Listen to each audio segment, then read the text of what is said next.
সবাইকে আরেকটিবার ইম্মানুয়েল জানাচ্ছি। প্রভুর বাক্য থেকে আজকে আমরা যেটা আজকে দেখবো সেটি হচ্ছে প্রেরিত তার 20 অধ্যায়। প্রেরিত 20 অধ্যায় ডাক্তার লুক তিনি আমাদের জন্য এই প্রেরিত পুস্তক তিনি পবিত্র আত্মার মধ্য দিয়ে তিনি লিখেছিলেন। আজকে যে বিষয় যেটা 20 অধ্যায় সেটি হচ্ছে দেখবো যে এখানে একটি আপনারা জানেন বিভিন্ন সময় বিভিন্ন পরিস্থিতিতে মানুষ পাস্টরাল কনফারেন্স করে।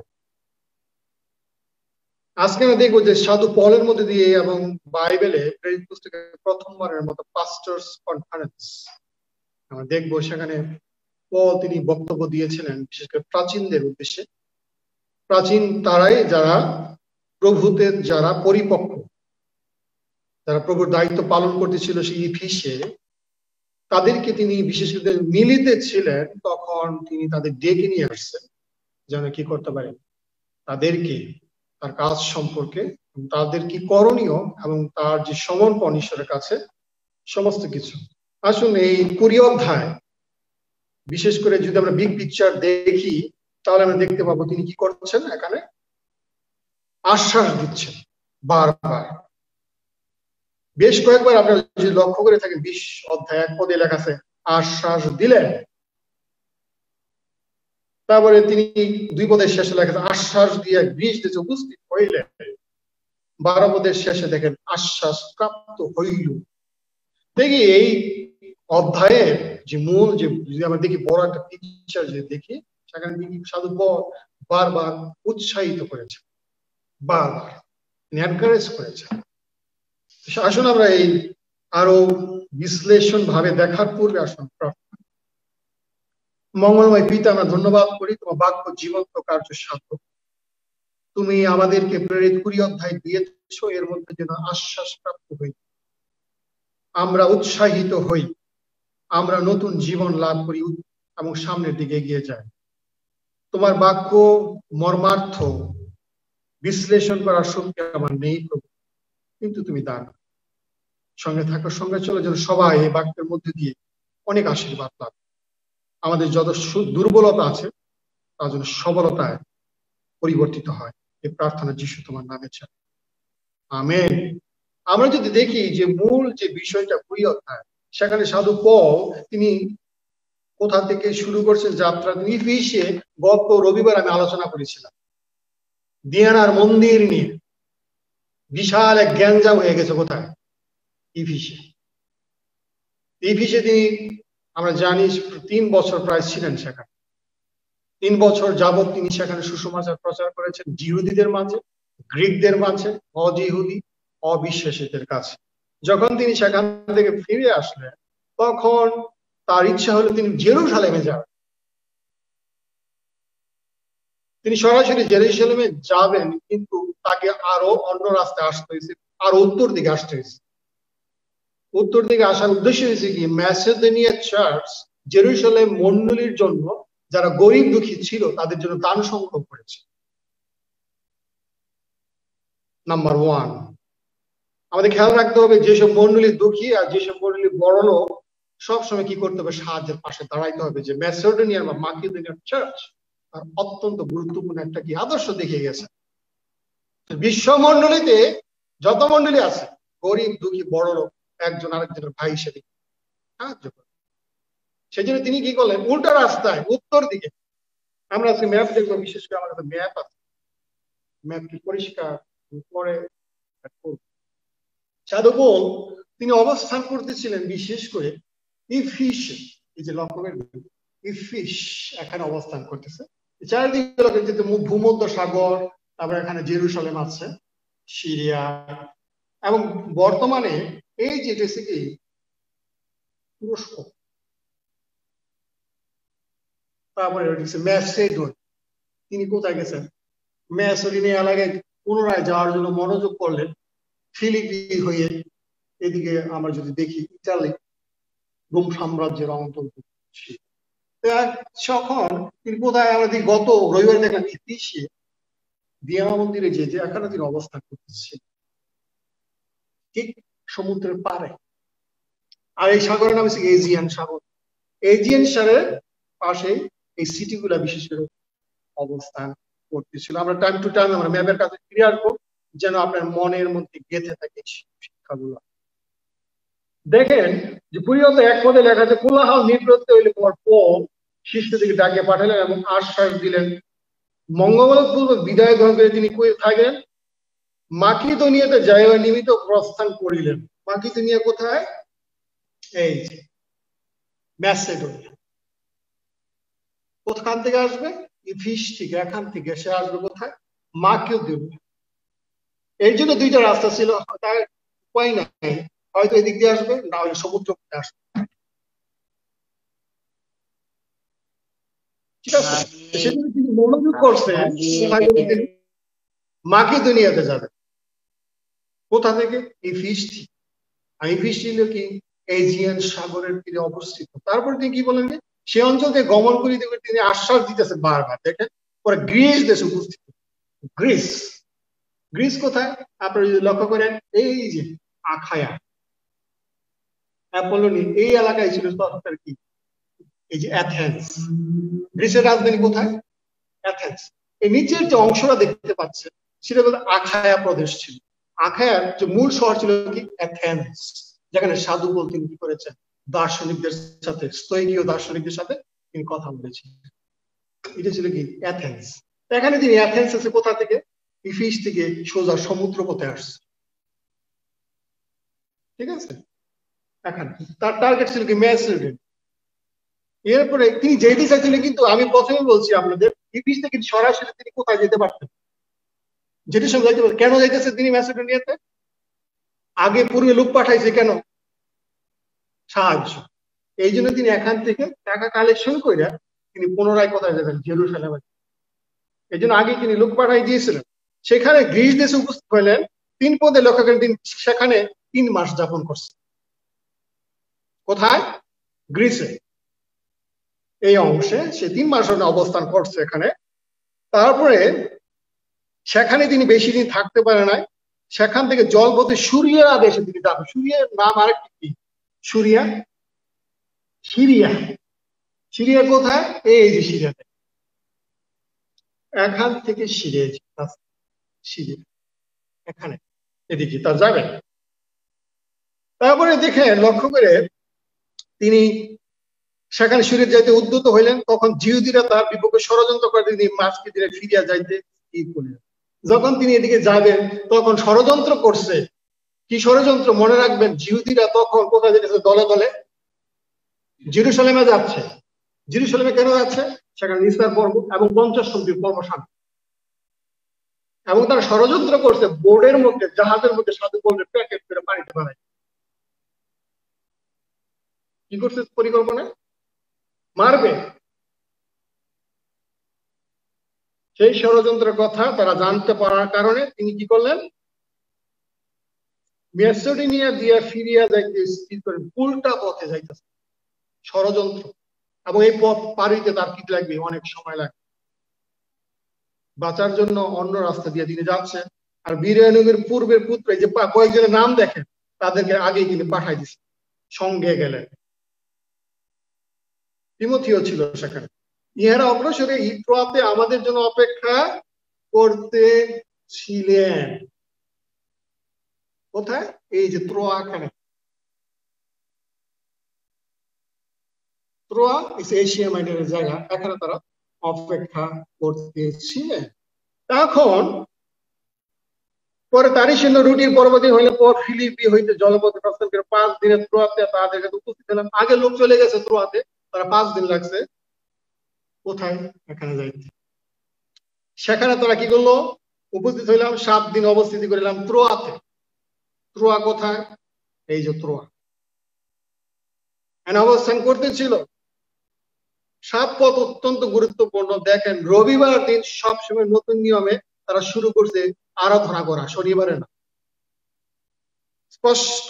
আর সপ্তাহের প্রথম দিনে কি লেখা আছে রবার্ট দা?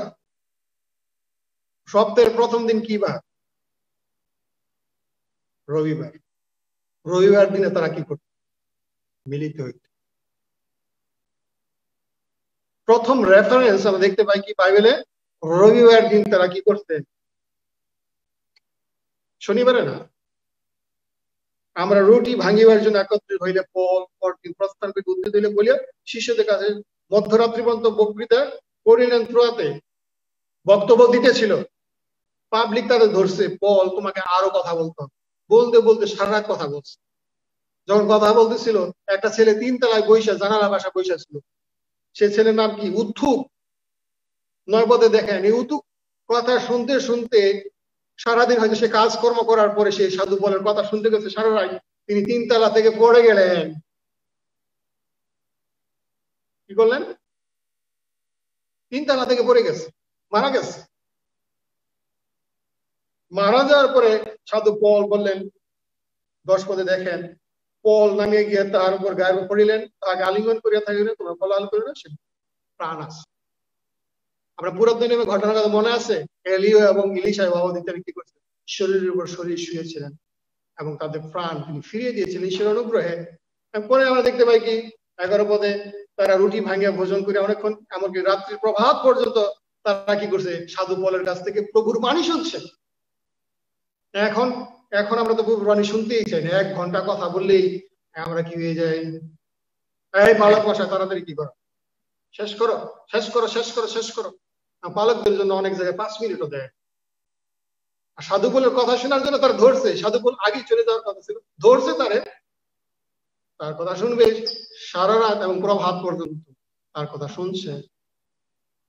এবং ছেলে ওই সাধু পলের মধ্যে দেশে জীবন ফিরে পাইছে। এরপরে তো আমরা কি করলাম? আসে যাত্রা করিলাম, শাখান হইতে পলকে তুলিয়া মনস্থ করিলাম আস। আমরা দেখতে পাই, আমরা যদি লক্ষ্য করি এইসব এলাকায় তারা কি করতেছিল, এই যে আস, এখানে তোরা নিচে দেখেন, হ্যাঁ আসে আসছে, তোরা ঠিক নিচে কয়েক কিলোমিটার হবে, বেশি দূরে না। লেখকেরা দেখেন। তারপরে আমরা দেখলাম কোথায় আসছে তারা, কথা হইতে আমরা 14 পদের শেষে দেখেন, মৃত্যু লিনিতে আসি না, এ আরেকটা আইল্যান্ডে চলে আসছে। নিচে দেখেন, ত্রোয়া থেকে, আসুস থেকে, মিটিলিনি থেকে আসলো, এদিকে দখল হলে খুব নিচে নিচে তারা আসতেছিল। তাথা হইতে জাহাজ ফেলে খিয়ের সময়কে উপস্থিত হইলাম। জাহাজ দিয়ে আসছে, 2 দিনে শাম দিয়ে উপস্থিলাম, পরদিন মিলিতে আসিলাম। ঠিক আছে, কোথায় আসলো? এই যে মিলিতা। মিলিতা থেকে এফিসিয়ার দূরত্ব ছিল 20 মাইল। কতটুকু? 20 মাইল রাস্তা। এবং সাধু পল তিনি খুবই তাড়াতাড়ি করতেছিলেন, কারণ অলরেডি তার সময় চলে গেছে। সে যদি সোজা এই জাহাজ পথে যাইতো সময় কম লাগতো। যেহেতু তিনি এই স্থলপথে যাইতেছিলেন, তার সময় বেশি লাগবে, তিনি তাড়াহুড়া করতেছিলেন। কেন? নাম্বার 1 আগে প্রথমে বলেছি, সে দান সংগ্রহ করছে। সে দান কোথায় নিয়ে যাবে? জেরুসালেমে। নাম্বার 2, পঞ্চসপ্তমীর দিনে তিনি জিহুদীদের কোথায় পাবেন? হাজার হাজার জিহুদী কোথায় অবস্থান করবেন? জেরুসালেমে অবস্থান করবেন। তাদের কাছে তিনি সুসমাচার প্রচার করবেন। এই কারণে তাড়াহুড়া করতেছিল। কারণটা কি? সে জিহুদীদের ভালোবাসত। কেমন ভালোবাসত? তাদের জন্য দিন রাত কান্না করত, সারা দিন। আমরা যদি 10 অধ্যায় পড়তাম, রোমীয় 9 অধ্যায়, তাহলে আমরা দেখতে পারতাম কি প্রচুর পরিমাণে তার যে দুঃখ, ভোগ, কষ্ট, কাদের জন্য? নিজেদের লোকের জন্য। আর আমরা এসে বাংলাদেশি, বাঙালি এবং বাংলাদেশের এবং যত পৃথিবীতে বাঙালি ভাই বোন আছে, বাংলা ভাষাভাষী এবং আমাদের দেশে যত আদিবাসী ভাই বোন আছে, সবার জন্য আজকে রোদন করা খুবই কি দরকার? খুবই রোদন করা দরকার। আপনারা যারা ইয়ে আছেন, এই জুমে আছেন, তারা দেখতে পাচ্ছেন আমাদের স্ক্রিন শেয়ারিং এ দেখতে পারেন যে সে ম্যাপে, বিশেষ করে বর্তমানে সে মিলিতে আছে। সেখানে ইফিস থেকে লোক পাঠাইছে, কেন? পাস্টার কনফারেন্স করার জন্য। প্রথম পাস্টার কনফারেন্স হইতেছিল কোথায়? মিলিত থেকে আমরা দেখলাম তিনি নিয়ে আসছে তাদেরকে শিক্ষা দেওয়ার জন্য। 20 মাইল রাস্তা তারা হেঁটে আসছে কার কথা শোনার জন্য? পলের কথা শোনার জন্য। তারপর তিনি 17 পদে দেখেন, মিলিত হইতে তিনি বিশেষ লোক পাঠাইলে মন্ডলীর প্রার্থনা ডাকায় আনিলেন। তারা তাহার নিকট উপস্থিত হইলে তিনি তাহাদিকে গিয়ে কহিলেন। কি কি কহিলেন? অত্যন্ত গুরুত্বপূর্ণ বিষয়। এখানে 3টা বিষয় তিনি বলেছেন। কয়টা বিষয়? 3টা বিষয় তিনি আলোচনা করেছেন, যা আমাদের প্রত্যেকের জন্য খুবই গুরুত্বপূর্ণ। নাম্বার 1, তিনি দৃষ্টান্ত দিয়েছেন। নাম্বার 1 কি? দৃষ্টান্ত। যদি আমরা 18 থেকে 27 পদ এবং 33 থেকে 35 পদ দেখি, সেখানে তিনি কিভাবে প্রচার করতে হয়, কিভাবে পালকীয় কাজ করতে হয়, কিভাবে প্রভুর জন্য মনোনিবেশ করতে হয় দিনে রাতে, তিনি সেই আদর্শ দৃষ্টান্ত দেখিয়েছেন। যারা প্রভুর পক্ষে কাজ করে তাদের শুধু কথাই বললে হবে না, তাদের কাজও দেখাই।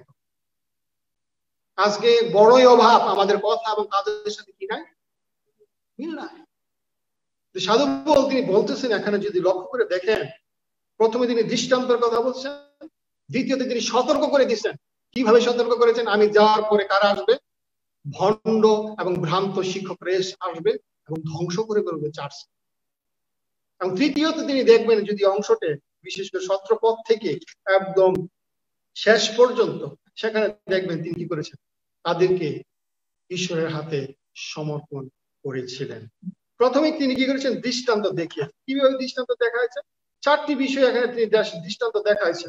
তিনি প্রথমত ঈশ্বরের লোকদের সাথে তিনি চিহ্নিত হয়েছেন। দেখেন, লক্ষ্য করে দেখেন, 19 পদে লেখা আছে, সম্পূর্ণ নম্র মনে অশ্রুপাতের সহিত জিহুদীদের ষড়যন্ত্র হইতে উৎপন্ন নানা পরীক্ষার মধ্যে থাকিয়া প্রভুর দাস্যকর্ম করিয়াছি। কোন হিত কথা গোপন না করে তোমাদেরকে সকলে জানাইতে সাধারণে ঘরে ঘরে শিক্ষা দিতে সংকোচিত হই নাই।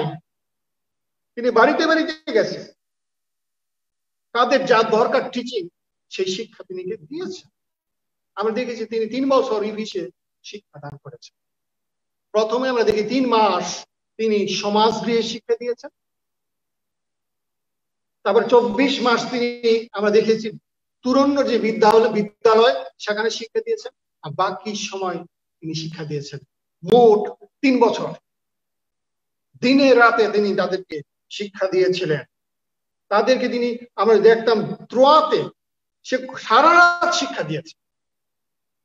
সেই জন্য কি সাধু পাউল ছিল কি সর্বসময়ের একজন, কি অনেক বড় মাপের একজন ছিল শিক্ষক। সারা রাত শিক্ষা দিয়েছে। পাবলিক বিশ্বাসীরা তার কাছে কথা শুনতে চাচ্ছে, তাকে কথা বলতে না। আমরা দেখেছি ত্রোয়াতেও তিনি সারা রাত তিনি শিক্ষা দিয়েছিলেন। সেই জন্য কি আজকে প্রভুর বাণী প্রচারের জন্য প্রচারকের পাশাপাশি শিক্ষক দরকার। সাধু পাউল একদিকে কি ছিল? শিক্ষক। একদিকে প্রচারক, আরেকদিকে প্রেরিতদের চূড়ামণি। অনেক অনেক অনেক অনেক আশীর্বাদ তার জীবনে ছিল। তিনি তারপরে তিনি কি ছিলেন? সুসমাচারের সাক্ষী। 21 পদে লেখা আছে, ঈশ্বরের প্রতি মন পরিবর্তন, আমাদের প্রভু যিশুর প্রতি বিশ্বাস বিষয়ে জিহুদী গ্রীকদের নিকটে সাক্ষ্য দিয়ে আসিতেছি। সাক্ষ্য শব্দের অর্থ আছে। সাক্ষ্য শব্দের অর্থ কি? ডিক্লারেশন, ঘোষণা করা। আমরা যদি একটা মন্ডলী প্রতিষ্ঠিত হয়েছে কিসের ভিত্তিতে? মন পরিবর্তনের বাণী। পিতর বিশেষ করে 2:38 পদে বলতেছে কি, তোমরা মন পরিবর্তন করো। যিশু তার সুসমাচারের প্রথম যে কার্য শুরু করেছিলেন, তার মেসেজটা কি ছিল? মন পরিবর্তন করো। যোহন তার বাণী শুরু করেছেন কি দিয়ে? মন পরিবর্তন করো। মন্ডলীও প্রতিষ্ঠিত হয়েছে কি? মন পরিবর্তন করো। এখনো আমরা দেখতে পাই সাধু পাউল শিক্ষা দিচ্ছেন কি? মন পরিবর্তন, মন পরিবর্তন। সেই জন্য কি খ্রিস্ট ধর্ম শুরু হয় কি? এই মন পরিবর্তন, মেটানোয়ের মধ্যে দিয়ে, পরিবর্তনের মধ্যে দিয়ে, অনুতাপের মধ্যে দিয়ে। কোথা থেকে পরিবর্তন? আগের যে ধর্ম ছিল সে ধর্ম পরিত্যাগ করতে হবে, সেটা যদি খ্রিস্টীয় বিশ্বাস না হয়। আগের যে জীবন, সেই পরিবর্তনের তিনি কথা তিনি বলতেছিলেন, মন পরিবর্তন। সেই জন্য কি মন পরিবর্তন ছাড়া খ্রিস্টীয় মন্ডলী প্রতিষ্ঠিত হয় নাই এবং হবেও না। অনুতাপের বাণী ছাড়া মন্ডলী প্রতিষ্ঠিত হবে না। তারপরে আমরা দেখি সাধু পাউল তিনি কি প্রচারটাকে খুব সিরিয়াসলি নিয়েছেন। তিনি প্রচার করেছেন, ক্যাজুয়াল প্রচারক ছিলেন না। কি ছিলেন না? এই করলাম, কালকে করলাম, সুযোগ পাইলে করলাম, নাইলে নাই। তিনি বলছেন সময়ে অসময়ে কি করো? সুসমাচার প্রচার করো। সব অবস্থায় তিনি কি করেছেন? এই দায়িত্ব তিনি সিরিয়াসলি গ্রহণ করেছেন। তারপর আমরা দেখতে পাই কি আমরা যে 26 পদে দেখি, যদি লক্ষ্য করে দেখেন, সেখানে লেখা আছে, এই কারণে অদ্য তোমাদেরকে সাক্ষ্য দিতেছি যে সকলের রক্তের দায় হইতে আমি শুচি। কেন এই বাণী অত্যন্ত গুরুত্বপূর্ণ? কারণ আমরা যে জিহিজকেল ভাববাদী পড়তাম, সেখানে খুব গুরুত্বপূর্ণ একটা পদ আছে, 3 অধ্যায় 18 পদ। ঈশ্বর বলতেছে কি, তুমি যদি দুষ্ট লোককে যদি বলো সে মারা যাবে, সে যদি না শুনে তার ব্যাপার, কিন্তু তুমি প্রহরী হিসেবে তোমার দায়িত্ব কি করা? তাকে অনুযোগ করা।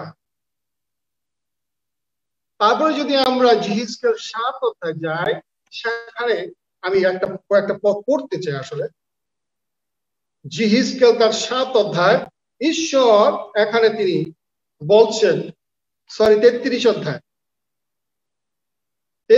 অধ্যায় যদি দেখেন,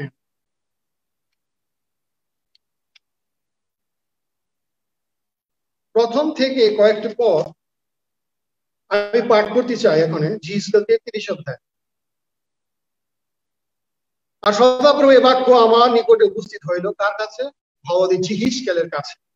হে মনুষ্য সন্তান, তুমি আপন জাতির সন্তানগণের সহিত আলাপ করো, তাহাদেরকে বলো, আমি কোন দেশের বিরুদ্ধে খড়গ আনিলে যদি সেই দেশের লোকেরা আপনাদের মধ্য হইতে কোন ব্যক্তিকে লইয়া আপনাদের প্রহরী নিযুক্ত করে, সেই খড়গ দেশের বিরুদ্ধে আসতে দেখিলে যদি তুরি বাজায় লোকদিকে সচেতন করে, তবে যে কেউ তুরির শব্দ শুনিয়ে সচেতন না হয়, যদি খড়গ উপস্থিত হয়, তাহাকে সংহার করে তার রক্ত তাহারই মস্তকে ভর্তি। তার মানে কি, ঈশ্বর প্রহরী রাখছে। প্রহরী কি বলছে? ঘোষণা দিছে, তুরি বাজাইছে, তোমরা সতর্ক থাকো, শত্রু আসতেছে। এই কথা শোনার পরে যদি সেই লোকেরা যদি সতর্ক না হয়, এই জন্য প্রহরীর দোষ নয়। সেই জন্য কি এখানে বলছি, তুরির শব্দ শুনিয়া সচেতন হয় নাই, তার রক্ত তাহারই উপরে বর্তিবে। যদি সচেতন হইতো তবে প্রাণ বাঁচাইতে পারিত। 7 পদে বলছে, হে মনুষ্য সন্তান, আমি তোমাকে ইসরায়েল কুলের প্রহরী নিযুক্ত করিলাম, অতএব তুমি আমার মুখের বাক্য শ্রবণ করো ও আমার নামে তাহাদিকে সচেতন করো। এই জন্য একজন খ্রিস্ট বিশ্বাসী সহ সমস্ত পালক প্রচারের দায়িত্ব কি করা? রক্তের দোষ হইতে মুক্ত হওয়ার জন্য কি করতে হবে? সুসমাচার প্রচার করতে হবে। বৈশা থাকলে চলবে না।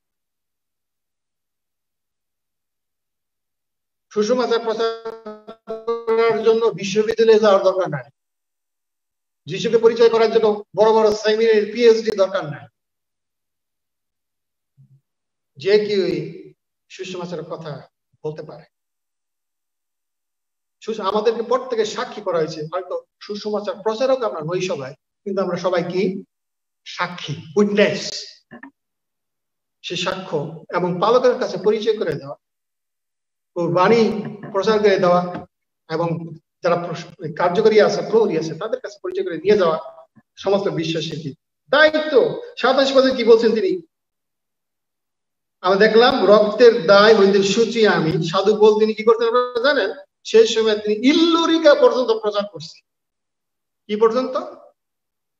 ইল্লুরিকা বর্তমানে যুগোস্লাভিয়া, জেরুসালেম থেকে ইল্লুরিকা। ইল্লুরিকার নাম শুনছেন? আমরা যাই যদি রোমীয় পুস্তক খুলি, সেখানে দেখবো ইল্লুরিকার কথা বর্ণনা করছে। এখানে আমরা যদি 15 অধ্যায় 19 পদে যদি দেখি, রোমীয় তার 15 অধ্যায় 19 পদে লেখা আছে। খবরটা পাইছেন? পাঠ করেন আমাদের জন্য। তিনি বাক্যে ও কার্যে নানা চিহ্ন ও অদ্ভুত লক্ষণ পরাক্রম পবিত্রতার সাধন করিয়াছেন। জেরুসালেম হইতে ইল্লুরিকা পর্যন্ত চারিদিকে আমি সম্পূর্ণরূপে প্রচার। আমেন। তো যে ইল্লুরিকা কোথায়? যুগোস্লাভিয়া। জানেন যে আলবেনিয়া ওইসব কান্ট্রির পাশাপাশি কান্ট্রি কি যুগোস্লাভিয়া, সেখানে পর্যন্ত গেছে, কিন্তু সেই বিবরণ আমরা কোথায় পাই না? প্রেরিত পুস্তকে নাই, এই রেকর্ড নাই। কিন্তু আমরা রোমীয় পুস্তকে পাই তিনি কি যুগোস্লাভিয়া পর্যন্ত সুসমাচার প্রচার করেছেন। এই জন্য তিনি বলছেন কি, আমি দায় মুক্ত এখন। আমার জন্য ঈশ্বর যে মিনিস্ট্রি দিয়েছেন সেই মিনিস্ট্রি আমি কি করেছি, সম্পন্ন করেছি। কেউ যাতে বলতে না পারেন প্রহরীর কার্য সম্পন্ন করেছি। তারপরে তিনি বলছেন, কারণ আমি তোমাদেরকে ঈশ্বরের সমস্ত মন্ত্রণা জ্ঞাত করিতে সংকুচিত হই নাই। ঈশ্বরের সমস্ত মন্ত্রণার একটা বিরাট ব্যাপার আছে, হোল কাউন্সিল অফ গড। এখন কিছু কিছু পালক প্রচার আছে যারা শুধু যেটা তার ভালো লাগে সেটা প্রচার, তার কি ভালো লাগে প্রচার করতে, 10 মানুষ। শুধু সারা জীবন সাথে কি প্রচার করে, শুধু 10 মানুষের কথা প্রচার করে। তার ভালো লাগে কার কথা, যিশু ঝড় থামাইছে, সেই সারা জীবন প্রচার করে। তার ভালো লাগে 20 ভাগের দৃষ্টান্ত, এটাই শুধু প্রচার করে। তার ভালো লাগে শুধু প্রকাশিত বাক্য, তিনি প্রকাশিত বাক্য প্রচার করেন। What is the whole council of god?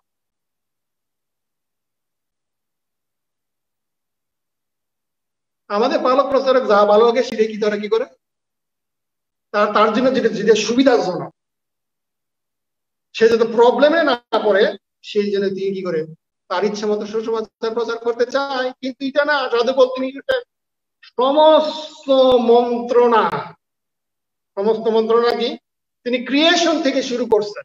কোথা থেকে? সৃষ্টি থেকে। আপনাকে প্রচার করতে হবে আদি পুস্তক থেকে প্রকাশিত বাক্য শেষ 3টা পুস্তক থেকে।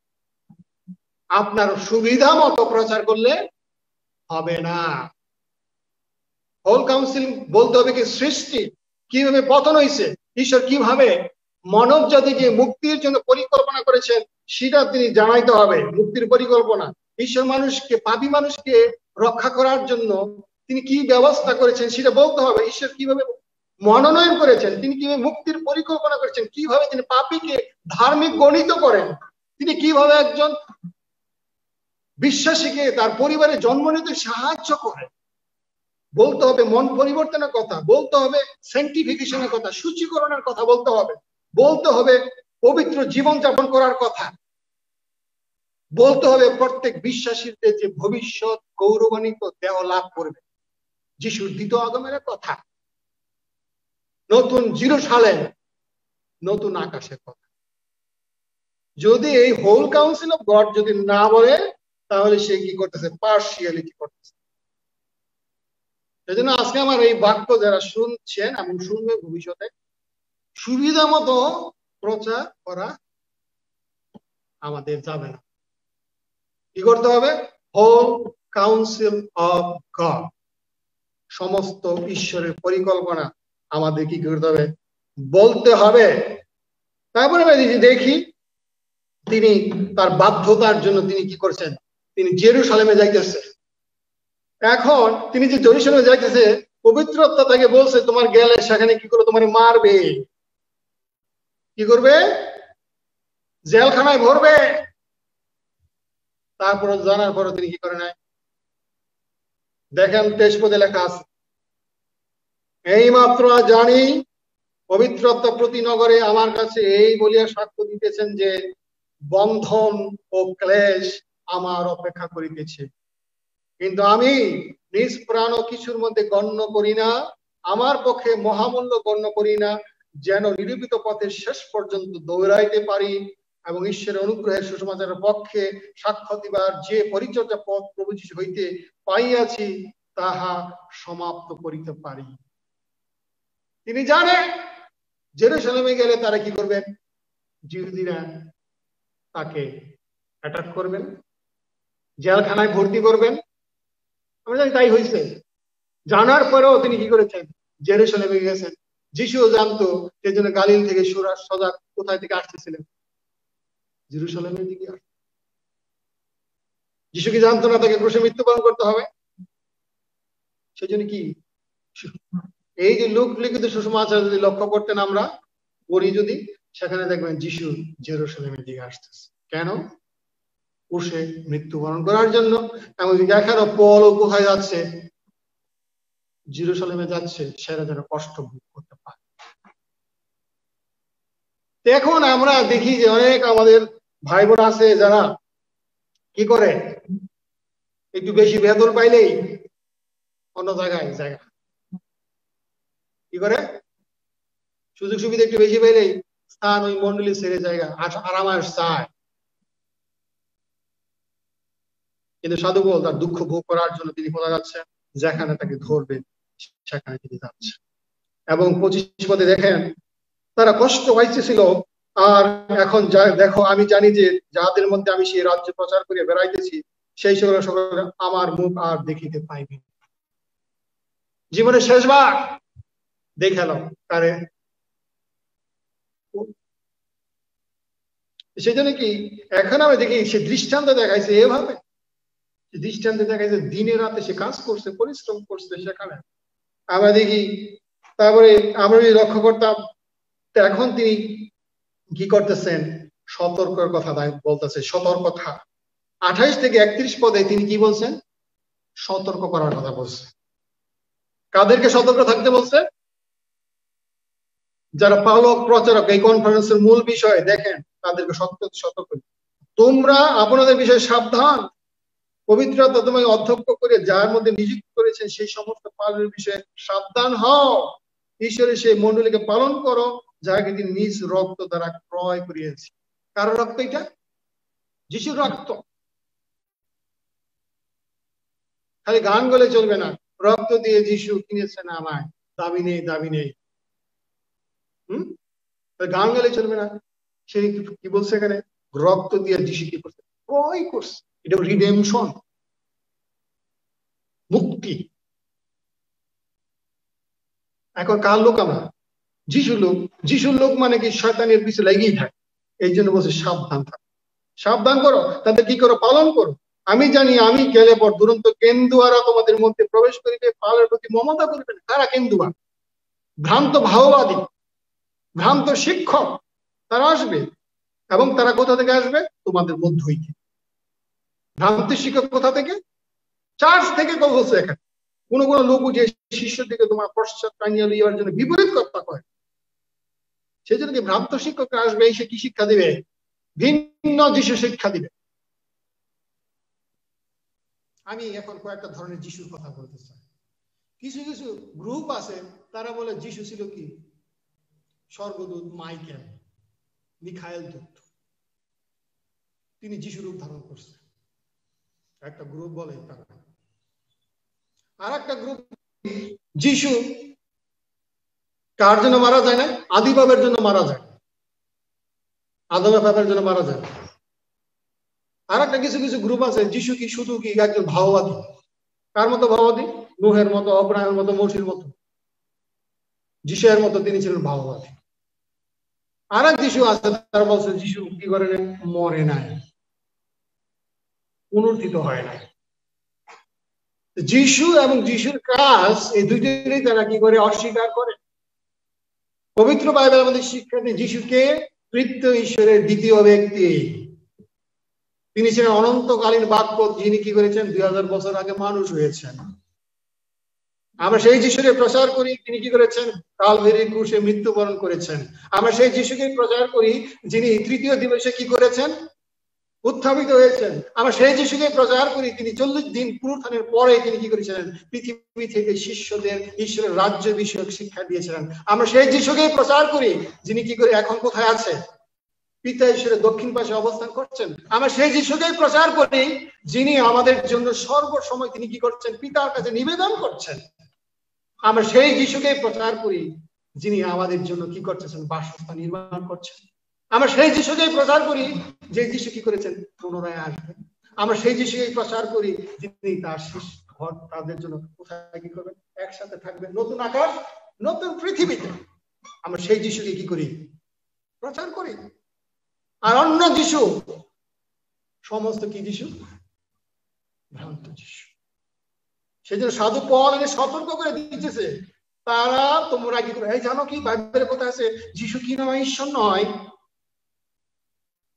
যদি ঈশ্বর হইতো তাহলে তিনি কি এই কথা এখানে বলা হইতো যে তিনি দ্বিতীয় আগমনের কথা জানেন না? বলছে না যিশু? একথা প্রশ্ন করবে যে দ্বিতীয় আগমনের কথা জানা না যিশু, তিনি ঈশ্বর কিভাবে হয়? সেই সব প্রশ্ন উত্তর দিতে হবে। আমরা জানি যে যিশু কি ছিলেন? 100% ঈশ্বর, 100% তিনি কি ছিল? মানুষ ছিল। মানুষ হিসেবে তার দুর্বলতা ছিল, জ্ঞানের সীমাবদ্ধতা ছিল। সেই কারণে তিনি বলেছিলেন কি? দ্বিতীয় আগমনের কথা জানা নাই। এইভাবে অনেক অনেক শিক্ষা আছে যে যিশু পবিত্র বাইবেলে নাই, সেই যিশুকে তার বাইবেল থেকে কি করে প্রচার করে। সেই জন্য এখানে সাবধান করে দিতে বলছে। এই জন্য তিনি বলছেন কি 31 অতএব জাগিয়া থাকো, স্মরণ করো আমি 3 বছর কাল রাত দিন প্রত্যেক জনকে অশ্রুপাতে চেতনা দিতে ক্ষান্ত হই নাই। আজকের দিনে পালক প্রচারকরা খুব কমই কান্নাকাটি করে, চোখের জল নাই। কিন্তু সাধু পল তার লোকদের জন্য সবসময় চোখের জল পড়ছে দুঃখে। তারা যেন কি পায়? পরিত্রাণ পায়, ঈশ্বরের পক্ষে জানতে পারে, ঈশ্বরের পরিকল্পনা জানতে পারে। সে জানে যে লোকগুলা যিশু যদি বিশ্বাস না করে তাহলে কোথায় যাইতেছে? নরকে যাচ্ছে। সেই জন্য তার ক্রন্ধন ছিল এরকম। সেই জন্য তিনি বলতেছিলেন কি অশ্রুপাতের সহিত চেতনা দিতে ক্ষান্ত হই নাই। আর এই প্রভুর নিকটে তার অনুগ্রহের বাক্যের নিকট তোমাদের সমর্পণ করিলাম। তিনি তোমাদের গাঁথিয়া তুলিত পবিত্রকৃত সকলের মধ্যে দায়াধিকার দিতে সমর্থ। অনুগ্রহের বাক্য মানে কি? গ্রেস, যেই কথার মধ্যে কি থাকবে? অনুগ্রহ, দয়া, মার্সি। সেই দয়া হয়েছে কি যিশুর মধ্যে দিয়ে আমরা পেয়েছি। তারপরে আমি কাহার প্রতি লোভ করি, কোন স্বর্ণের বস্ত্রের প্রতি লোভ করি নাই। তোমরা আপনারা জানো আমার নিজের এবং আমার সঙ্গীত অভাব দূর করার জন্য কি করেছি? সারাদিন রাত কাজ করছে। আমরা জানি সাধু বলের পেশা একটা ছিল, কি করতো? তাবু বানাইতো। সে 8 কিল্লা 20 কিল্লার সাথে তারা একসাথে বসে তারা তাবু বানাইছে এবং কাজও করছে। প্রয়োজনে সেই কাজ করছে যারা দুর্বল তাদের সাহায্য করার জন্য। সকল বিষয়ে কি দিছে? সাক্ষী দিছে, দৃষ্টান্ত দেখাইছে। এই প্রকার পরিশ্রম করিয়া দুর্বলদের সাহায্য করিতে হইবে। প্রভু যিশু বাক্য স্মরণ করা উচিত, কারণ তিনি নিজে বলিয়াছেন গ্রহণ করা অপেক্ষা বরং দান করা ধন্য হইবার বিষয়। কে বলছে? কার কথা এটা? যিশুর কথা। এই কথা সুসমাচারে পাবেন না। কোথায় লেখা না এটা? সাধু পল যে কোটেশন দিয়েছে এটা কোথা থেকে? সুসমাচারে নাই। কোথা থেকে? আমরা জানি জীবন তার শেষ অধ্যায়ে লেখা আছে প্রভু যিশু আরো অনেক অনেক আশ্চর্য কাজ করেছিলেন, চিহ্ন কাজ করেছিলেন। সেগুলো যদি লেখা হইতো এই জগতে ধরে না। তারপর আমরা দেখতে পাই তিনি শেষে তিনি কি করলেন? প্রথমে আমরা দেখলাম কি সাধু পল এখানে কি করতেছিলেন? প্রথমে দৃষ্টান্ত দেখাইছে। নাম্বার 2 তিনি সতর্ক করতে বললেন। নাম্বার 3 লোকদেরকে কি করলেন? ঈশ্বরের কাছে সমর্পণ করেন। সমর্পণ কিভাবে করলেন? এই কথা বলিয়া কহিয়া তিনি হাঁটু পাত দিয়া সকলের সহিত প্রার্থনা করিলেন। তাহাদের সকলে বিস্তর লোক রোদন করিলেন এবং পলের গলা ধরিয়া তাকে চুম্বন করিতে লাগিলেন। সর্বাপেক্ষা তার উক্ত এই কথার জন্য অধিক দুঃখ ভয় করিলেন যে তাহারা তাহার মুখ আর দেখিতে পাইবে না। পরে জাহাজ পর্যন্ত তাকে রাখিয়া আসিতে। সেই জন্য প্রেরিত 20 অধ্যায় মণ্ডলের ইতিহাসে অত্যন্ত গুরুত্বপূর্ণ একটা কি অধ্যায়। শুরু হয়েছে কোথা থেকে? ইফিস থেকে। ইফিস থেকে শুরু হয়ে আমরা দেখলাম ওই মিলিতে আসছে। মিলিত থেকে তিনি কি করলেন? 20 মাইল রাস্তা হেঁটে ওই প্রাচীন যারা প্রাচীন ছিল, পালক প্রচারক ছিল, তারা আসলেন কার কথা শোনার জন্য? পলের কথা শোনার জন্য। পল 3টা বিষয় বলে দিছে। সুসমাচারের দৃষ্টান্ত নাম্বার 1, নাম্বার 2 সতর্ক করছেন ভ্রান্ত যিশু ভ্রান্ত শিক্ষা থেকে যেন মণ্ডলীর তারা কি করে? রক্ষা করে। নাম্বার 3 কি করেছেন? সবাইকে ঈশ্বরের কাছে সমর্পণ করেছে। সেজন্য আমরা যেন যারা পালক প্রচারক না, শুধু যারা প্রভুর পক্ষে আছে, যারা খ্রিস্টীয় বিশ্বাসী, তারা যেন এই চ্যাপ্টার থেকে কি নেয়? শিক্ষা নেয়। তারা যেন চেক করতে পারে তার পালক প্রচারকরা সঠিক শিক্ষা দেয় কিনা। এটাও বিশ্বাসীরা কি করতে পারে? চেক করতে পারে। প্রভুর বাক্য এই জন্য কি প্রভুর বাক্য খুবই জানা দরকার এবং মানা দরকার। তাহলে আজকে এই শিক্ষা আমাদের খ্রিস্টীয় জীবনে কি হবে? গৌরবান্বিত হবে, আশীর্বাদ যুক্ত হবে।